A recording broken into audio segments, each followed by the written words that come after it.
இன்னைக்கு நம்ம எப்படி இடியாப்பம் செய்யறதுன்னு பார்க்க போறோம். இது வந்து இந்த மாவு வந்து பச்சரிசி மாவு கிடையாது. நம்ம வீட்ல நார்மலா இருக்கும்ல புழுங்கல் அரிசி சாப்பாடுக்கு செய்வோம்ல அந்த அரிசி இது. சாப்பாடு செய்யற அரிசி நான் என்ன பண்ணுவேன்னா நல்ல அரிசி நம்ம வீட்டுக்கு இது பண்றது வந்து தூசி தும்புலாம் நிறைய இருக்காது. அதனால அதை வந்து தூசி தும்பு இருந்தால் அதை க்ளீன் பண்ணிட்டு அதை அப்படியே கொடுத்து மிஷின்ல கொடுத்து நான் அரைச்சி ஸ்டோர் பண்ணிக்குவேன். இதில் நம்ம தண்ணியே படலைன்றதுனால நீங்கள் எவ்வளோ நாள் ஸ்டோர் பண்ணாலும் இது கெட்டு போகாது. இதை அப்படியே என்ன பண்ணுங்க மிஷினில் கொடுத்து புழுங்கல் அரிசியை அப்படியே மிஷினில் கொடுத்து அரைச்சி வாங்கி வச்சுக்கணும். அவ்வளோதான். அரைச்சி வாங்கி வச்சுக்கிட்டா நீங்கள் எப்போ வேணுமோ அப்போ வந்து இடியாப்பத்துக்கு எடுத்து கொஞ்சமாக எடுத்து போட்டு நம்ம யூஸ் பண்ணிக்கலாம். அது மாதிரி நான் அரைச்சி வச்சுருந்த மாவு தான் இது. நீங்கள் எவ்வளோ நாள் ஸ்டோர் பண்ணாலும் இது நல்லாயிருக்கும்.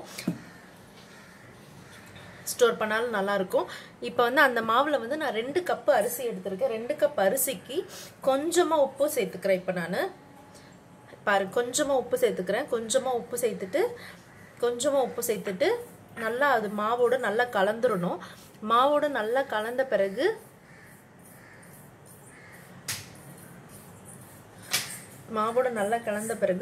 கொஞ்சமாக சுடு தண்ணி வச்சுருக்கேன். சுடு தண்ணினா நம்ம கை பொறுக்கணும். இங்கே பாருங்கள் நான் அந்த கிண்ணத்தை தொடுற அளவுக்கு கொஞ்சமாக சுடு தண்ணி. அந்த சுடு தண்ணியில் 1 ஸ்பூன் எண்ணெய், நம்ம என்ன சமையலுக்கு யூஸ் பண்ணுவோமோ அந்த எண்ணெய் ஒரு ஸ்பூன் போட்டால் போதும். அதை வந்து நம்ம இப்போது இந்த இடியாப்ப மாவோட கலந்துக்க போகிறோம். கொஞ்சம் உங்களுக்கு சூடு பொறுக்கோன்னா நீங்கள் கையில் இது பண்ணிக்கலாம். ஐயோ நான் சூடு இது பண்ண மாட்டேன் அப்படின்னா நீங்கள் உடன் ஸ்பூன் வேறு ஏதாவது யூஸ் பண்ணி நீங்கள் இதை கலக்கலாம்.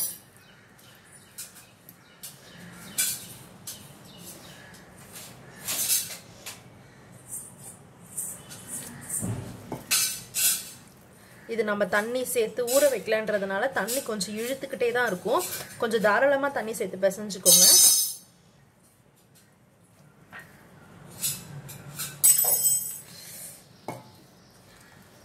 கொஞ்சம் சூடாக தான் இருக்கு.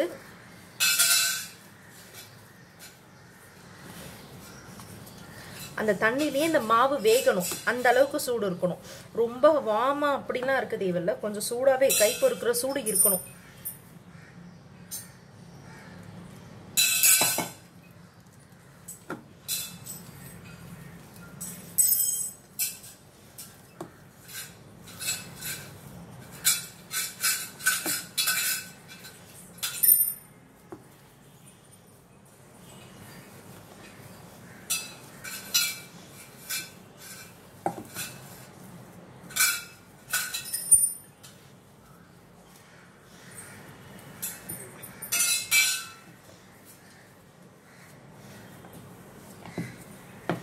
இது நல்லா கலந்தாச்சு.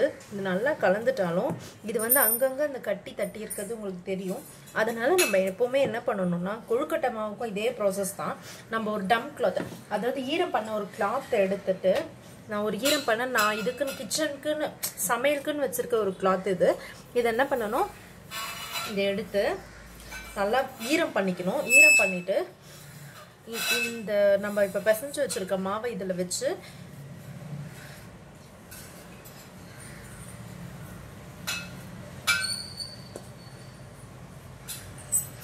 வச்சுட்டு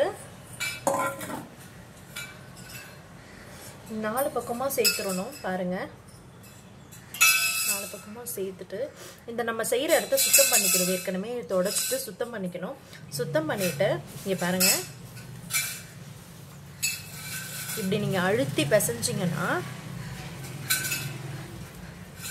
மாவு எல்லாம் ஒன்றா கலந்துரும். ஆக்சுவலாக நீங்கள் இதை கொழுக்கட்டைக்கும் இதே மாதிரி பண்ணிங்கன்னா உங்களுக்கு மாவு விரிசலே விடாது.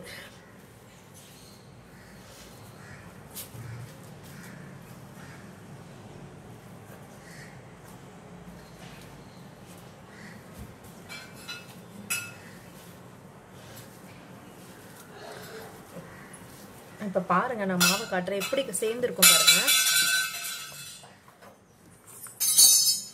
பாருங்கள் மாவு எப்படி கலந்துருக்கு சேர்ந்துருக்கு உங்களுக்கே தெரியும். நம்ம கையில் பிசைகிறதுக்கும் இப்படி துணி மூடி பிசைகிறதுக்கும் நல்ல டிஃப்ரென்ஸ் தெரியும். ஸ்மூத்தாக இருக்கும் இந்த மாவு. இப்போ நம்ம வந்து நெக்ஸ்ட்டு இடியாப்பம் பிழியறதை பார்ப்போம். இந்த துணியை நீங்கள் இதுலேருந்து இந்த மாவை வந்து இந்த துணியிலேருந்து எடுக்க வேண்டாம். நீங்கள் இடியாப்பம் முடிகிற வரைக்குமே இந்த துணியிலேயே தான் இருக்கணும் இந்த மாவு. பாருங்கள், நான் வேணால் காட்டுறேன். நான் இப்படியே தான் வச்சு செய்ய போகிறேன். பாருங்கள், கொஞ்சம் கொஞ்சமாக அதுலேருந்து எடுத்து தான் நம்ம செய்யணும்.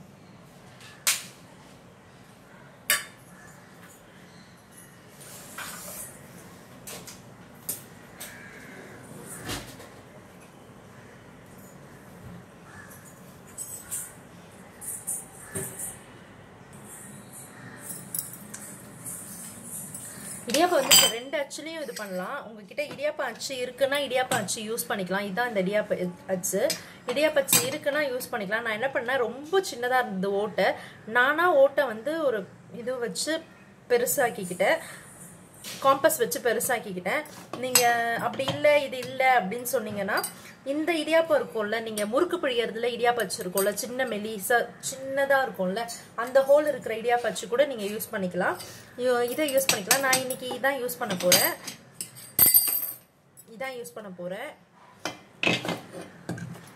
இதில் ஒன்றும் இல்லை, நம்ம எடுத்து வச்சிருக்க அந்த மாவு இருக்குல்ல, செஞ்சு வச்ச மாவு இருக்குல்ல, அதை வந்து கொஞ்சமாக எடுத்துட்டு இந்த இடியாப்ப அச்சில் என்ன பண்ணணும்னா, நீங்கள் எல்லா பக்கமும் உள் சைடுக்கு வந்து எண்ணெய் கொஞ்சமாக தடவிக்கணும். இந்த கட்டையிலையும் எண்ணெய் கொஞ்சமாக தடவிக்கணும். தடவிட்டு மாவு எவ்வளோ ஸ்மூத்தாக இருக்குது பாருங்கள். அப்படி பிசைஞ்சா மட்டும் தான் உங்களுக்கு மாவு இப்படி ஸ்மூத்தாக கிடைக்கும்.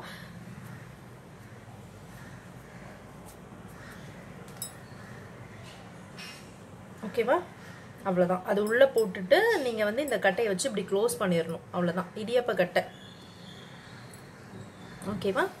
நீங்கள் என்ன பண்ணணும், நான் இது மாதிரி ஒரு காட்டன் கிளாத் வந்து ஈரம் பண்ணி இட்லி தட்டில் போட்டு வச்சுருக்கேன்.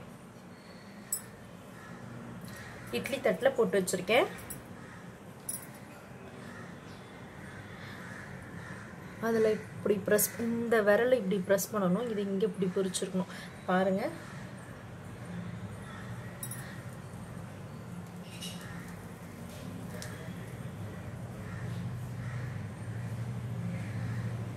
இப்படி வந்திருக்கு பாருங்க மாவு.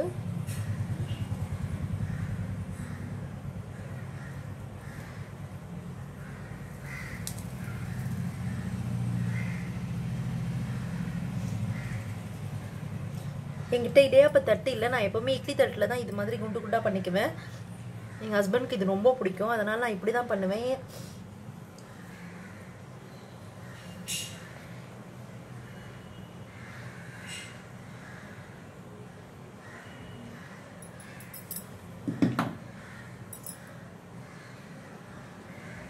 அவ்வளோதான். இது மாதிரி பண்ணிவிட்டு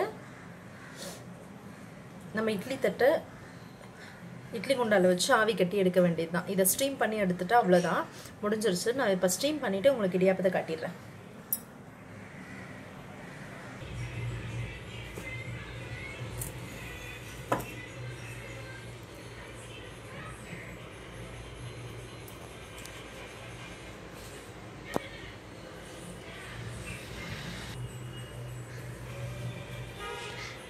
இடியாப்பம் 2 நிமிஷத்தில் வெந்துடும் உங்களுக்கு.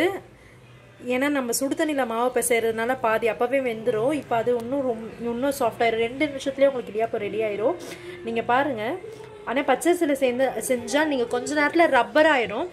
ஆனால் புழுங்கலரிசி செஞ்சால் அந்த கன்சிஸ்டன்சி வராது. எப்போவுமே கொஞ்சம் நேரம் சாஃப்டாக இருந்துகிட்டே இருக்கும். அதனால் புழுங்கலரிசியில் ட்ரை பண்ணி பாருங்கள் ஒரு வாட்டியாவது. Thank you friends.